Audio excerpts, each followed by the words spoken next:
देखो हम यहाँ पढ़ेंगे तुम्हारा आरटीई एक्ट 2009 या 2011 की भी कुछ बातें इसमें तुम्हारी सम्मिलित हैं। आरटीई क्या पढ़ेंगे? आरटीई। देखो आरटीई की बात करूं तो आरटीई हमारे बच्चों को, जो जितने भी सरकारी स्कूल होते हैं, प्राइवेट स्कूल होते हैं ना, उनमें जो बच्चे पढ़ते हैं उनके लिए, उनमें जो शिक्षक पढ़ाते हैं उनके लिए स्कूल की कौन कौन सी व्यवस्थाएं, क्या क्या व्यवस्था होनी चाहिए, कैसे टीसी लेनी है, टीसी ना देने पर क्या स्थिति है तुम्हारा, ट्यूशन पढ़ाने पर क्या स्थिति, ये सारी बातें तुम्हारे किसमें आती है? आरटीई में। सबसे पहले बात करता हूँ, इसका पूरा नाम आप ध्यान रखो, right of children to free and compulsory education act 2009। यही बात है आपकी लगभग 2011 वाले में सम्मिलित की जाती है, ठीक है ना। सबसे पहले बात करूंगा आरटीई में तुम्हारे 7 अध्याय हैं। कितने अध्याय हैं? 7। अगर मैं धाराओं की बात करता हूँ तो 38 धाराएं आरटीई में। कितनी धाराएं? 38। अगर बात करता हूँ मैं अनुसूचियों की, तो अनुसूची सिर्फ इसमें एक है। कितनी अनुसूची है? एक। अब मैं अगर बात करता हूँ अध्याय 1, अध्याय 1 में हमारी जो धाराएं आती है वो आती है 2। कितनी आती है? 2। तो अध्याय 1 के अनुसार है प्रारंभिक बातें। क्या है तुम्हारी? प्रारंभिक बातें। प्रारंभिक बातें क्या है हमारी? अगर मैं बात करता हूँ धारा 1 के अनुसार, यानी कि आरटीई को लागू करना, सरकारी स्कूल हो या प्राइवेट स्कूल हो, सब में आरटीई लागू होनी चाहिए। ये सरकार का प्रावधान है। क्या कौन कहता है इसको? आरटीई 2009 और 11 कहता है इस बात को, रख लोगे ध्यान। अब बात करते हैं आगे, धारा 2 के अनुसार शब्दावली, यानी कि जो भी आपकी नियम शब्दावली है उन सबको आप पूरा करोगे, चाहे सरकारी स्कूल है चाहे प्राइवेट स्कूल है, ठीक है भाई। अगर बात करता हूं मैं आपको अध्याय नंबर 2, अध्याय नंबर 2 में बालक के अधिकार आते हैं। कौन आते हैं? बालक के अधिकार। अध्याय नंबर 2 की अगर बात करता हूं, उसमें आपकी 3 धाराएं आती है। कितनी धारा आती है? 3। मैं आपको बात करता हूँ धारा नंबर 3 की। धारा नंबर 3 में आपको निःशुल्क शिक्षा का अधिकार है सरकारी स्कूल में। किसमें? सरकारी स्कूल में आपको निःशुल्क शिक्षा का अधिकार है। 1 से लेकर 8 तक तो जरूर पढ़ो फ्री, उसमें आपको मिड डे मील की व्यवस्था भी होगी खाने की, ठीक है भाई। अब बात करते हैं आगे, धारा नंबर जो तुम्हारी 4 है, उम्र के अनुसार प्रवेश। अगर आपकी जो उम्र है 5 साल हो गई है, 6 साल हो गई है ना, तो ही आप एडमिशन लें। तुम पहुंच जाओ मैं 1.5 साल का उम्र एडमिशन दे दो, एडमिशन नहीं दिया जाएगा। तो उम्र के हिसाब से क्या होगा तुम्हारा? एडमिशन होगा। इस बात की जानकारी हम कहाँ पढ़ते हैं? धारा नंबर 4 में। अब बात करते हैं तुम्हारी धारा नंबर 5 की। धारा नंबर 5 में आप किसी भी स्कूल से अपनी टीसी लेने का आपको अधिकार है। अगर आपको वो टीसी नहीं देता है, उसको बताना कि इसमें धारा 5 के अनुसार किसी भी स्कूल चाहे सरकारी हो चाहे प्राइवेट हो, वहां से टीसी लेने का अधिकार है, और वो देगा। नहीं देगा तो उसकी क्या है कार्रवाई। अब बात करते हैं आगे, अध्याय नंबर 3 आ जाता है। कौन आ जाता है? अध्याय नंबर 3 में अगर बात करता हूं तो अध्याय नंबर 3 में तुम्हारी कई धारा है। अगर बात करता हूं मैं धारा नंबर 6 की, तो धारा नंबर 6 के अनुसार देखो, अध्याय नंबर 3 में तुम्हारे कर्तव्य समुचित सरकार के क्या क्या काम है वो इसमें पढ़ना है आपको। यानी कि आप सरकार से भी लड़ाई लड़ सकते हो अगर आपको जरूरत पड़े तो। किसके अनुसार? आरटीई के अनुसार। अगर बात करते तुम्हारा कर्तव्य समुचित सरकार के साथ क्या है, धारा नंबर जो 6 तुम्हारी, उसमें क्या क्या क्या तुम्हारा विद्यालय स्थापित करना। यानी कि सरकार को काम है, अगर तुम्हारे गांव में कोई स्कूल नहीं है ना, 1 किलोमीटर के दायरे में, और यानी कि आपको 1 किलोमीटर के दायरे में तो आपको 1 से 5 तक का स्कूल होना चाहिए, और 2 किलोमीटर के दायरे में 1 से लेकर 8 तक का स्कूल होना चाहिए, और 5 किलोमीटर के दायरे में आपको 1 से लेकर 12 तक का स्कूल होना चाहिए। ये तुम्हारा अधिकार है। अगर तुम्हारे गांव में स्कूल नहीं है तो आप सरकार को लेटर लिख सकते हो, वहां पर शिकायत कर सकते हो, कलेक्टर को या सीएमओ को। सीएमओ मतलब तुम्हारी हो सीधी तुम्हारी चीफ मिनिस्टर वाली, वहां पर आप शिकायत कर सकते हो कि हमारे यहाँ क्या नहीं है, स्कूल नहीं है, तो स्कूल खुलवाओ। तो सरकार उसको स्कूल का आपको खुलवाएगी। ये तुम्हारा अधिकार है। तुम स्कूल नहीं है तो स्कूल भी खुलवा सकते हो। किसके अनुसार? तुम्हारे आरटीई के अनुसार। अब बात करते हैं तुम्हारी धारा नंबर तुम्हारी 7 के अनुसार। धारा नंबर 7 के अनुसार क्या है तुम्हारा? केंद्र सरकारी कर्तव्य, यानी केंद्र सरकार का कर्तव्य वो तुमको स्कूलों के लिए पैसा देगी राज्य सरकार को। राज्य सरकार उसमें थोड़ा मिलाकर 40/60/40 का रेशियो होता है, यानी 60% देती है पैसा केंद्र सरकार और 40% कौन देता है? राज्य सरकार। वो पैसा मिलकर आप स्कूल खोलोगे। क्या खोलोगे? स्कूल। सरकारी स्कूल की बात कर रहे हैं, ठीक है।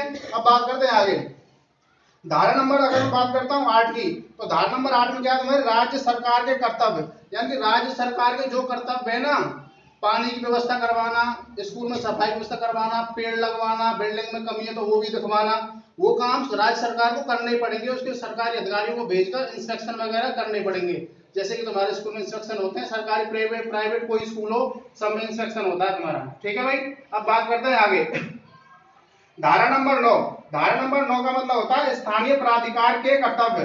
यानी कि जो स्थानीय जो आपके लोकल में जो जानकारी है वो सारी जानकारी आपको पता होनी चाहिए किसके अनुसार, तुम्हारे आरटी के अनुसार। अब बात करते हैं आगे, धारा नंबर तुम्हारी 10 है। धारा नंबर 10 तुम्हारी बहुत इंपॉर्टेंट है। माता पिता का कर्तव्य है कि वो प्रारंभिक शिक्षा को प्राप्त करवाए, यानी कि 1 से 8 तक माँ बाप का अधिकार है, उसको 100% बच्चों को 1 से 8 तक पढ़वाना चाहिए। ये तुम्हारा अधिकार है किस धारा के अनुसार, धारा 10 के अनुसार। यानी माता पिता को भी आरटी के अनुसार पढ़वाना जरूरी है। बच्चों को माता पिता का ये कर्तव्य है, उनको 1 से लेकर 8 तक को जरूर पढ़ाएं, प्रारंभिक शिक्षा जरूर दिलवाएं। ठीक है भाई। अब बात करते हैं आगे, धारा नंबर 11। धारा नंबर 11 में क्या है, तुम्हारे पूर्व विद्यालय। पूर्व विद्यालय आप देखा होगा, बच्चे जब स्कूल नहीं जाते हैं उससे पहले आंगनबाड़ी में जाते हैं ना, खिचड़ी खा के जाए ना, तो पूर्व विद्यालय के वहां से 3 साल से कम के बच्चा को आंगनबाड़ी में जाना जरूरी है। ये तुम्हारा कौन देता है नियम, आरटी। कौन देता है, आरटी। आगे चले, अब बात करते हैं आगे। अब आ जाती तुम्हारी इंपॉर्टेंट सबसे अध्याय तुम्हारा 4। सबसे इंपॉर्टेंट अध्याय तुम्हारा कौन सा, 4। अध्याय 4 की बात करता हूँ, इसमें तुम्हारी कई धाराएं तुम्हारी सभी इंपॉर्टेंट है। सबसे पहले बात करता हूँ तुम्हारा धारा नंबर 12। धारा नंबर 12 के अनुसार प्रत्येक स्कूल में, चाहे सरकारी हो चाहे प्राइवेट हो, सरकारी में लगभग फ्री पढ़ते हैं, प्राइवेट स्कूल में भी 25% सीट, प्राइवेट स्कूल में भी 25% सीट कोई दिव्यांग बालक हो, दिव्यांग मतलब आंख नाक से कोई दिक्कत हो, हाथ मतलब हाथ से लंग हो, पैरों से तुम्हारा क्या हो, लंगड़ा हो, यानी कि विकलांग होना चाहिए, दिव्यांग होना चाहिए, उसको क्या है SC ST का हो या कोई गरीब बालक हो, उसको क्या अधिकार है तुम्हारा, यानी कि 25% उसको फ्री पढ़ाने का अधिकार है, चाहे निजी विद्यालय हो चाहे सरकारी विद्यालय हो। अब बात करते हैं आगे, धारा नंबर 13। धारा नंबर 13 क्या है तुम्हारा, ना प्रवेश परीक्षा ना फीस। इसमें क्या है तुम्हारा, प्रवेश परीक्षा लेना भी सही नहीं है और फीस, ये बात तुमको अलग ध्यान रखनी है। ठीक है ना यार जी। अब तुम ये मत कीजिए प्राइवेट स्कूल में फीस ही ना लें, फीस लें, लेकिन एडमिशन की बात चल रही है जो आरटी का नियम है। एक आरटी का नियम है, कोई भी सरकारी स्कूल में कोई भी प्रवेश फीस नहीं है, और ना ही क्या है तुम्हारा, ना प्रवेश परीक्षा के जब आप एडमिशन लेते हो ना जब पैसा देने, और ना कोई और अलग से फीस लेनी। कौन में, सरकारी स्कूल में। बात समझ में आ रही है। वैसे नियम तुम्हारा निजी विद्यालय में भी है, लेकिन ये बात है तुम ये मत सोचियो बिल्कुल फ्री पढ़ लेंगे। अब बात करते हैं आगे, धारा नंबर तुम्हारी 14 है। उसमें क्या, आयु सबूत के अभाव में प्रवेश, यानी कि अगर आपके पास सबूत नहीं है तो भी आप एडमिशन करवा सकते हो, किसके अनुसार, धारा 14 के अनुसार। अब बात करते हैं आगे, धारा 15। धारा 15 में क्या, आपको वार्षिक परीक्षा का प्रवेश, यानी कि आप 31 मार्च के बाद भी, यानी कि आपकी वार्षिक परीक्षा होती है ना, अर्धवार्षिक के बाद वार्षिक परीक्षा तक भी आपका एडमिशन हो सकता है। कौन कहती है इस बात को, आरटी। तू लिखना बंद कर दे। कौन कहती है, आरटी।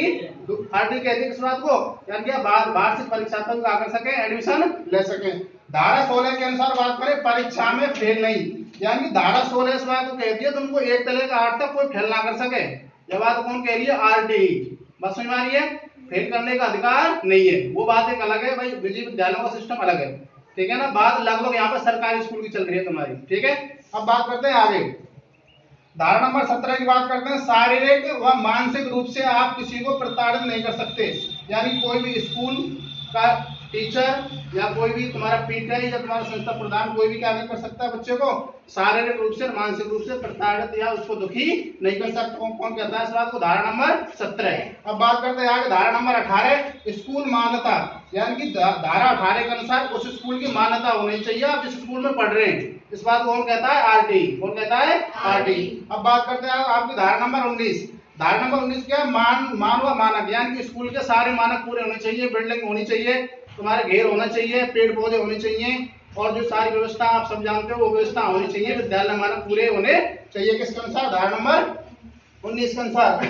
अब बात करते हैं धारा नंबर 20। धारा नंबर 20 कहती है केंद्र सरकार संशोधन, यानी केंद्र सरकार अगर चाहे तो पढ़वे के सिलेबस में और टाइम टेबल में नियम बना के टाइम चेंज कर सकती है। कौन, केंद्र सरकार। चाहे तो तुम्हारे 10 बजे के बजाय क्या कर सकती है, 9 बजे स्कूल कर सकते हैं केंद्र सरकार अगर चाहे तो। किसके अनुसार, धारा 20 के अनुसार। बात समझ आ रही है। अब बात करते हैं आगे, धारा नंबर 21 में तुम्हारे एसएमसी की बैठक होती है। क्या होती है, एसएमसी की बैठक होती है, यानी कि आपके स्कूल में आपके अभिभावकों को, माता पिताओं को बुलाया जाता है। आपका कोई बड़ा है, छोटा भाई, कोई भाई है जो आपका घर का मालिक है, उसको बुला के और टीचरों के और संस्था प्रधान के बीच में क्या होती है, मीटिंग होती है। आपको बताया जाता है कि तुम्हारा बच्चा इसमें कम चल रहा है, इसमें ठीक नहीं है, तो ये जानकारी सुनी जाती है आपको एसएमसी की बैठक में। अब बात करते हैं धारा नंबर 22। इसमें क्या है, एसएमसी का कार्य। एसएमसी के बहुत सारे कार्य जो आपके विद्यालय संबंधित होते हैं सारे, विद्यालय में जो कमियां होती है उनको पूरा करवाया जाता है। अब बात करते हैं तुम्हारे धारा नंबर 23 की, शिक्षक की योग्यता। धारा नंबर 23 के अनुसार आरटी कहती है शिक्षक तुम्हारे योग्य होना चाहिए, अयोग्य नहीं होना चाहिए। अब बात करते हैं आगे धारा नंबर 24 के अनुसार क्या, शिक्षक के कर्तव्य। शिक्षक के कर्तव्य तुम्हारा उसका पढ़ाना, क्या काम उसका, पढ़ाना, उसको पढ़ाना ही चाहिए, बाकी काम में दिमाग नहीं लगाना चाहिए। अब बात करते हैं धारा नंबर 25, छात्र शिक्षक का अनुपात। अगर मैं बात करूं, अगर आपका 1 से लेकर 5 तक का स्कूल है तो आपको अनुपात होना चाहिए, एक शिक्षक होना चाहिए 30 बच्चान पे। अगर उससे बड़ा स्कूल है तुम्हारा उच्च प्राथमिक, तो एक टीचर के लिए कितने स्टूडेंट होने चाहिए तुम्हारे, 40। कितने होने चाहिए, 40। तो छोटे बच्चों के लिए 1 से 1 अनुपात 30 और बड़ों के लिए 1 अनुपात 40, यानी 40 बच्चों के लिए 1 टीचर और छोटों के लिए 30 बच्चों के लिए 1 टीचर। ये अनुपात आपको ध्यान रखना है। अब बात करते हैं आगे धारा नंबर 26 में क्या है, 10% से ज्यादा रिक्त नहीं, यानी कि धारा नंबर 26 के अनुसार ये कि 10% से ज्यादा आप रिक्त स्थान स्टूडेंटों के एडमिशन के नहीं रख सकते। और ये स्थिति होती है तो आपके स्कूल की मान्यता रद्द होने की स्थिति आ जाती है। अब बात करते हैं आगे धारा नंबर तुम्हारा 27।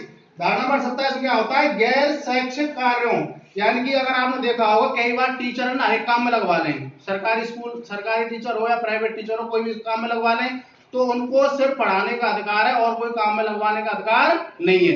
इसके अनुसार तुम्हारा धारा 27 के अनुसार। अब बात करें तुम्हारा धारा नंबर 28। धारा नंबर 28 के अनुसार कोई भी सरकारी मास्टर है, कौन है, सरकारी मास्टर है, धारा नंबर 28 के अनुसार वो ट्यूशन नहीं पढ़ा सकता। किसके अनुसार, आरटीई के अनुसार। ठीक है भाई, कि सबरे जो है वहीं पर लगावे, स्कूल में, सरकारी स्कूल में ट्यूशन पढ़ाने की कोशिश नहीं करे। अब बात करते हैं आगे धारा नंबर किस, अध्याय नंबर हम किस पे आ गए, 5 पे। किस पे आ गए, 5 पे। तो तुम्हारा 4 नंबर का अध्याय बहुत बड़ा था, इंपॉर्टेंट भी था। अब बात करते हैं अध्याय नंबर 5 की।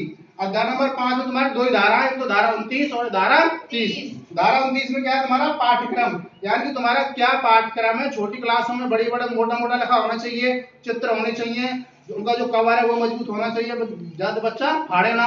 बड़ी क्लासों के पतले कवर हो, पतले पन्ने हो, बच्चे फाड़ते नहीं है, बड़े हो जाते हैं। तो पाठ्यक्रम को किस तरीके से सुव्यवस्थित करना है, इस बात की जानकारी किसमें होती है तुम्हारी, धारा नंबर 29 में। धारा नंबर 30 की बात करते हैं, तुम्हारा क्या होता है, तुम्हारा बोर्ड, यानी कि अगर आप बोर्ड, यानी कि ऐच्छिक बोर्ड चलता है तुम्हारा 8वीं में, क्या चलता है, ऐच्छिक बोर्ड, यानी कि बोर्ड में आप एडमिशन लें या नहीं लें, ये भी तुम्हारा अधिकार है। किसके अनुसार, धारा नंबर 30 के अनुसार। इसके बाद तुम्हारा अध्याय नंबर कौन सा आता है, 6, और इसके बाद लास्ट में आता तुम्हारा अध्याय नंबर 7। तो इस तरीके से वो इतनी इंपॉर्टेंट नहीं है। कौन कौन सी तुम्हारे अध्याय नंबर 6 की और 7 की मेन जानकारी आपको किसकी होनी चाहिए, अध्याय नंबर 4 की आपको धारा 12 से लेकर और तुम्हारी धारा 28 तक आपको सारी बातें पता होनी चाहिए। बातें सबको समझ में आ गई, ठीक है। इस तरीके से आपको आरटी के बारे में नॉर्मल जानकारी सबको होनी चाहिए। ठीक है भाई, ठीक है भाई, बाकी है